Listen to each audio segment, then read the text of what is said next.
Jamaica has had a long history of modernizing the state. The country has had some successes and some lessons as well, but where are we today? Hi, I'm Stephen McHugh, and I'm bringing you a 4-part feature series on Jamaica's public sector modernization and transformation journey. It's been a 30-year journey that continues to evolve. On this first leg of the trek, I'll walk you through the early days when public sector modernization was merely a thought. Welcome. Tucked between my neighbor, who was once the largest supplier of sugarcane and coffee consumed in many Parisian homes, and my other neighbor, who is instantly recognized for its Baroque-style architecture, is my homeland. But this isn't a story about Haiti or Cuba, it's one about Jamaica. Well, more so the unique social and economic fabrics that wove and continues to weave the different stories of the public sector together to tell an authentic Jamaican narrative. During the 1980s and early 1990s, Jamaica embarked on a journey to modernize its public sector. This led to the implementation of various policies and strategies with the aim of creating a more efficient government. But like many countries during the period, Jamaica experienced its fair share of social, economic, and political challenges and changes, which meant that efforts to safeguard and enhance the public sector had to be strategic.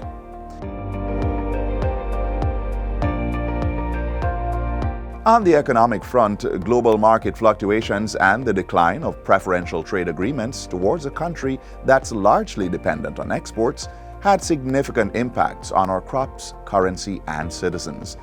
The happenings of the economy reflected in many homes, and the social climate of the period was also not without its challenges, socio-political issues, and a lack of social cohesion.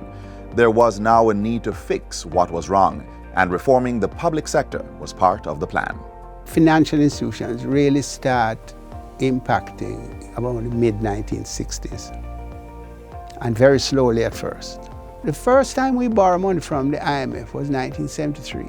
The World Bank started lending money for roads and education, agriculture, before 1977. After 1977, World Bank loans were generally made in the context of an IMF agreement.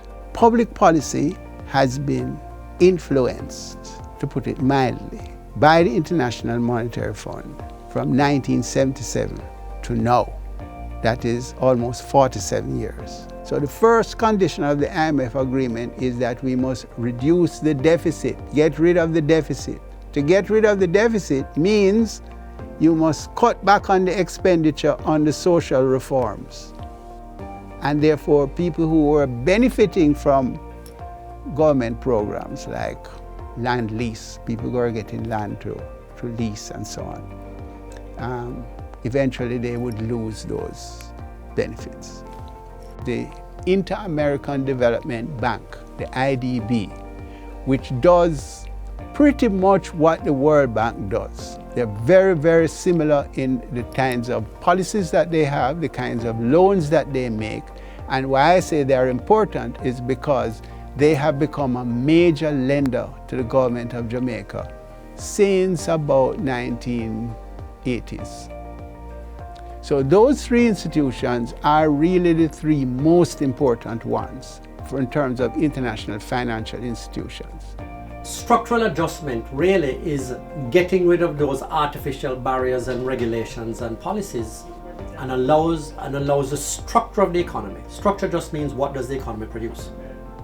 So that allows the structure of the economy to shift from what results from these artificial policies and barriers to what it might otherwise have produced and could be potentially internationally competitive.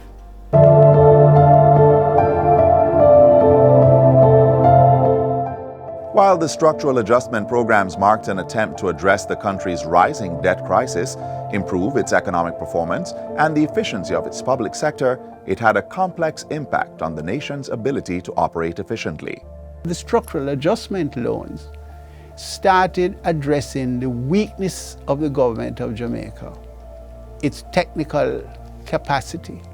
And that has continued all the way down till now. There is currently a loan called public sector reform or something like that, which is still addressing some of the inefficiencies in the way the government of Jamaica operates. The administrative reform program is to speak directly to improving the processes of decision making in the government. And administrative reform is just another program to push the government, to encourage the government, to help the government to move in that direction of becoming a more efficient manager of the economy, but with less and less involvement in the economy directly.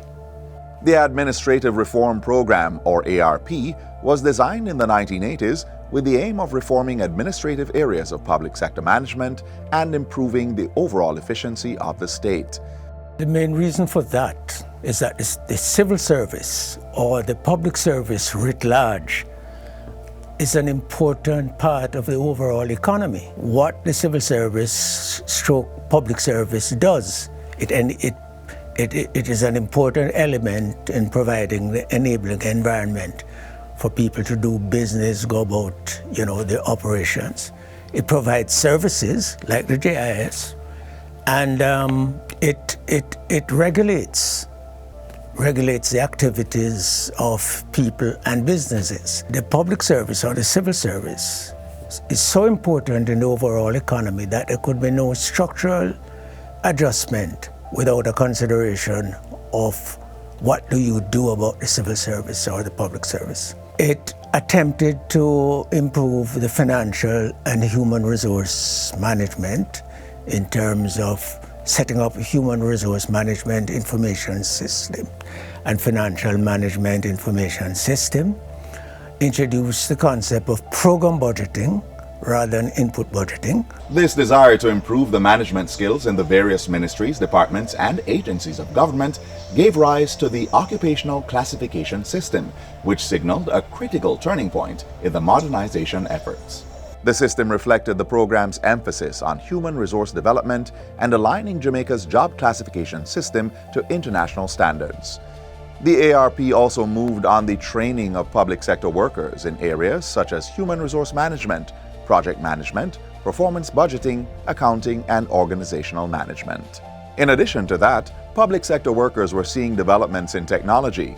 The government sought to introduce a human resource management information system in central government to maintain accurate employment records, and the fiscal and financial management system to improve financial management by what was then the Ministry of Finance and Planning.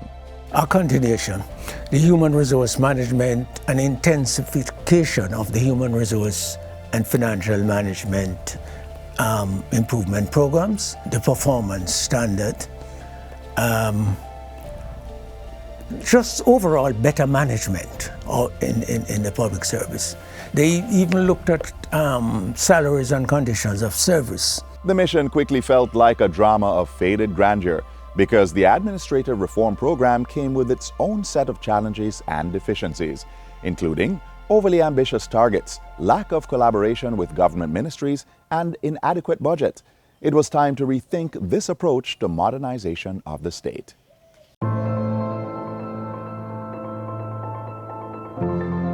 Beyond the challenges, Jamaica continued to strive for economic stability and social progress. What could now be dubbed the modernization period started to address inherent challenges in public administration. Part of this improvement saw the government restructuring several departments in the public sector, as well as significantly increasing public bodies and statutory organizations. There was a time when you could count them, the number of public bodies on one hand. And I suspect it's the reason why they were all put under the aegis of the Accountant General. And they just simply grew. Part of the reason is that government got into activities that you would call quasi-commercial. Another reason was the device of getting around the stringency of the civil service bureaucracy. So you could offer better salaries and emoluments to people. As the exit of the 1990s came upon us, the 1996 Public Sector Modernization Project, or PSMP-1, emerged as the latest thrust to fix things and improve the efficiency of the public sector. Despite the improvements, financial management, human resource management, managers did not have enough freedom of action So one of the things that the public sector modernization sought to do was to give managers more authority. The JIS is an example. It was created just to do that, so that salaries were somewhat controlled, but there was some flexibility. So the chief executive officer of the JIS would be able to hire bright people like you and reward you in a way that you would feel that it is worth your time. So that was the reason for the public sector modernization. So we created a number of executive agencies, which I believe, and I can say, having left this thing, was one of the most successful initiatives undertaken in the reform process. These executive agencies played an important role in modernizing the public sector, as they were granted more autonomy to better meet the needs of the Jamaican people, improve resource management, and deliver much better services through a customer-centric approach. These executive agencies also sought to enhance the use of information technology in their operations, whilst improving management and accountability. The public sector management, in our conception, really came after the financial management, because the truth is, a small developing country, and indeed even large countries, cannot survive unless you can maintain good relationships with the financial markets and the commodity markets, the trade markets in the world. You have to be able to have good credit. You have to be able to borrow where necessary, not just for government to borrow, but for businesses to borrow. If the country has no credit, is not viewed as being creditworthy, then you're left simply with cash transactions. So it was essential that we restore Jamaica's creditworthiness and, in fact, put us in a position where we were able to meet our bills regularly and easily. Under this public financial management reform, the Jamaican people witnessed improvements in the compensation of civil servants, the tax administration reform project, the development of a financial management information system, strengthening of the audit system, and pension reform. All these efforts resulted in improved financial management practices and greater transparency in the use of public funds. We found in several ministries, agencies, and departments, you had square pegs in round holes. People whose skills and competencies did not match in terms of their placement, and therefore there was a level of frustration in terms of the workforce. So training was a critical part of what we did to strengthen capabilities within the respective ministries, departments, and agencies. Under this focus area, government developed the citizens' charters in ministries, departments, and agencies to drive improvement in the delivery of public services.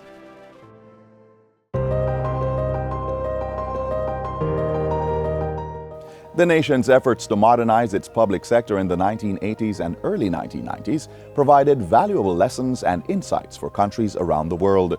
Lessons that underscore the importance of political will, collaboration, and strategic planning to drive meaningful change.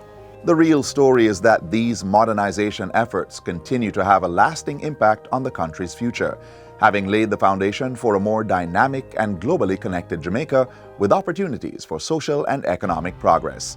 And so the plot continued with a refreshed public sector modernization vision and strategy. As this chapter of our journey comes to a close, we reflect on the social, political, and economic struggles that ignited the push for public sector modernization. But the story is far from over. Join us in part 2 as we explore the emergence of executive agencies, a key strategy in improving the public sector through accountability, improved service delivery, and efficiency. I'm Stephen McHugh. Thanks for joining us.